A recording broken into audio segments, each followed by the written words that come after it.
Assalamualaikum warahmatullahi wabarakatuh. Selamat pagi. Alhamdulillah, alamin. Semoga kita selalu diberi kesehatan dan selalu dalam lindungan Allah Subhanahu wa taala. Perkenalkan, kami dari kelompok 2, kelas 11 IPS 2.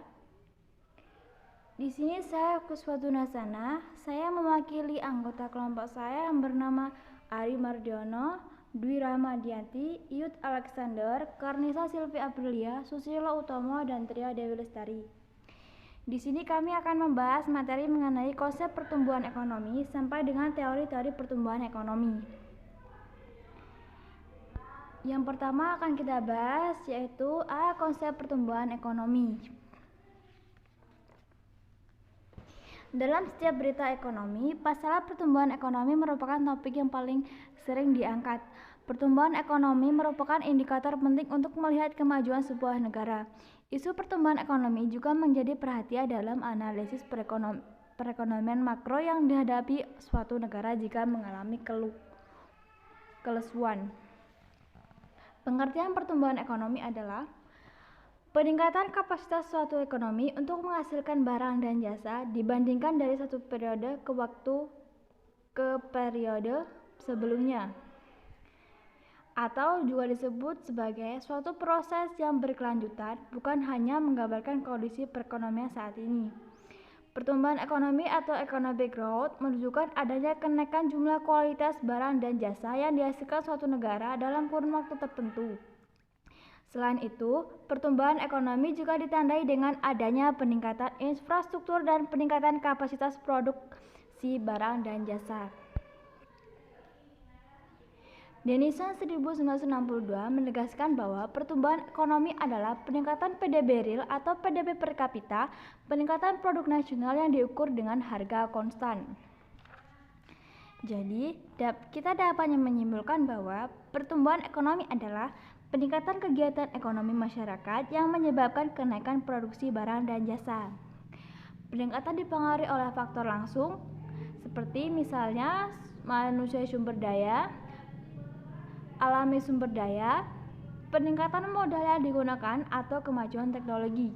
Kemajuan ekonomi juga dipengaruhi oleh faktor tidak langsung seperti lembaga keuangan, administrasi, dan lain-lain, ukuran permintaan agregat, tingkat tabungan dan tingkat investasi, efisiensi sistem keuangan, kebijakan anggaran dan fiskal, migrasi tenaga kerja dan modal, dan efisiensi pemerintah.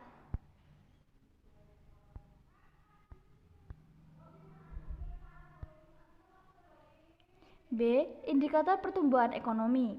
Yang pertama, Gross Domestic Product, disingkat GDP, adalah jumlah nilai tambah yang dihasilkan oleh seluruh unit usaha dalam suatu negara pada waktu tertentu. Jumlah nilai barang dan jasa akhir yang dihasilkan oleh seluruh unit ekonomi selama periode tertentu dapat digunakan untuk mengetahui tingkat pertumbuhan ekonomi di sebuah negara.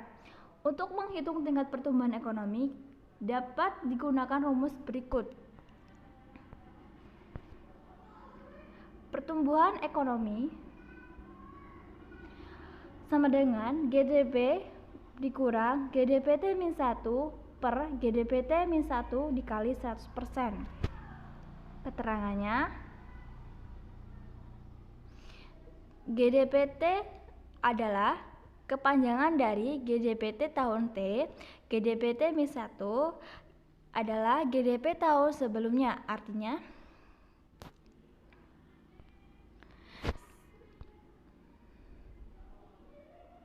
yang kedua, income per kapita, disingkat IPC, atau pendapatan per kapita adalah besarnya pendapatan rata-rata penduduk di suatu negara yang diperoleh dari hasil pembagian pendapatan nasional suatu negara dengan jumlah penduduk negara tersebut. Laju pertumbuhan ekonomi dapat dihitung melalui pendekatan per kapita. Untuk menghitungnya, pergunakan rumus berikut ini.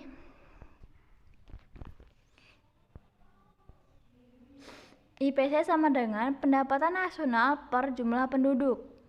Pertumbuhan ekonomi sama dengan IPC-T dikurang IPC-T-1 per IPC-T-1 dikali 100%. Keterangannya, IPCT artinya pendapatan per kapita tahun T, IPCT-1 artinya pendapatan per kapita tahun sebelumnya. Faktor-faktor penentu pertumbuhan ekonomi. Faktor-faktor pertumbuhan ekonomi adalah faktor-faktor yang disaling terkait secara langsung memengaruhi laju peningkatan ekonomi, yaitu peningkatan PDB real suatu perekonomian. Ada 6 faktor penentu utama pertumbuhan. 4 diantaranya dikelompokkan berdasarkan faktor pasokan yang meliputi sumber daya alam, sumber daya manusia, barang, modal, dan teknologi. Dua lainnya adalah faktor permintaan, faktor efisiensi, faktor pasokan,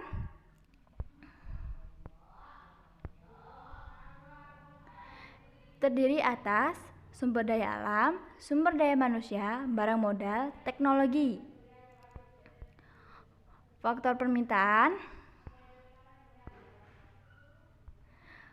meningkatnya pasokan barang dan jasa yang disebabkan oleh faktor pasokan harus ditopang oleh meningkatnya permintaan barang dan jasa dalam perekonomian.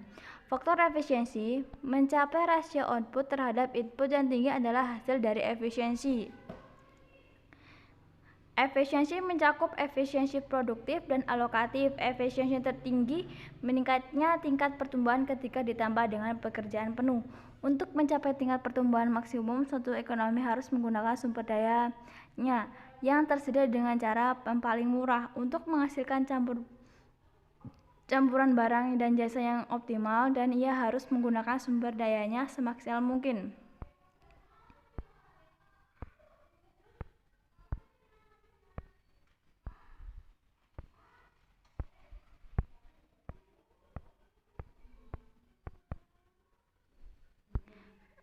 Selanjutnya, dia teori-teori pertumbuhan ekonomi. Mercantilis mengemukakan kekayaan suatu bangsa ditentukan oleh akumulasi emas dan menjalankan surplus perdagangan. Teori klasik, Adam Smith memberi penekanan pada peran peningkatan pengembalian ke skala ekonomis atau spesialis. Teori neoklasik, pertumbuhan berdasarkan faktor-faktor sisi penawaran seperti produktivitas tenaga kerja, ukuran tenaga kerja, dan input faktor. Teori pertumbuhan endogen, tingkat pertumbuhan ekonomi sangat dipengaruhi oleh modal manusia dan tingkat inovasi teknologi. Sisi permintaan Keynesian berpendapat bahwa permintaan agregat dapat berperan dalam mempengaruhi laju ekonomi dalam jangka pendek dan menengah. Batasan pertumbuhan, dari perspektif lingkungan, beberapa pihak berpendapat bahwa pertumbuhan ekonomi jangka panjang akan dibatasi oleh degradasi sumber daya dan pemanasan global. Ini berarti bahwa pertumbuhan ekonomi mungkin berakhir mengingatkan pada teori Malthus. Cara mengukur pertumbuhan ekonomi, Cara mengukur pertumbuhan ekonomi, produk domestik bruto adalah cara terbaik untuk mengukur pertumbuhan ekonomi. Ini memperhitungkan seluruh output ekonomi negara. Ini mencakup semua barang dan jasa yang diproduksi oleh bisnis di negara ini untuk terjual. Tidak masalah apakah mereka dijual di dalam negara ataupun di luar negeri. Cara meningkatkan pertumbuhan ekonomi, jika suatu negara tidak memiliki faktor-faktor produksi, ia harus menemukan cara lain untuk memacu pertumbuhan. Bank sentral suatu negara juga dapat memacu pertumbuhan dengan kebijakan moneter. Ini dapat meningkatkan jumlah uang beredar dengan menurunkan suku bunga. Bank membuat pinjaman untuk mobil, sekolah, dan rumah lebih murah. Mereka juga mengurangi suku bunga kartu kredit. Semua ini meningkatkan belanja konsumen dan pertumbuhan ekonomi. Saya rasa cukup sampai di sini. Mohon maaf jika ada kesalahan kata atau tulisan. Sekian, wassalamualaikum warahmatullahi wabarakatuh.